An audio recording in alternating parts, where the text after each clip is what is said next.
पण त्याचबरोबर जर तपासाला वेळ लागतोय, ही जी तक्रार सातत्याने रोहित पवारांची आहे, तर तो मुद्दा लक्षात घेता काही वेगळं करता येणं शक्य आहे का? कारण तुम्ही म्हणालात तपासाला वेळ लागत असेल तर त्याच्यावरती सुद्धा दुसरा पर्याय असू शकतो. हां, बोला.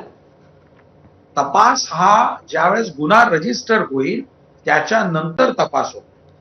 गुन्हा रजिस्टर करण्याच्या पूर्वी जी चौकशी असते हां, त्याला प्राथमिक बरोबर आहे. चौकशी असं म्हणतात. चौकशीसाठी जो वेळ जातोय, कारण आता जोपर्यंत बाकीच्या सगळ्या यंत्रणा आहेत त्यांची चौकशी पूर्ण होत नाही, तोपर्यंत गुन्हा दाखल होऊ शकत नाही असा याचा अर्थ असल्यामुळे चौकशीसाठी जो वेळ लागतोय त्याच्या विरोधातला जो आक्षेप आहे, त्या संदर्भात काही करता येऊ शकतं का? त्या संदर्भामध्ये निश्चित दाद मागणं शक्य असू शकतं.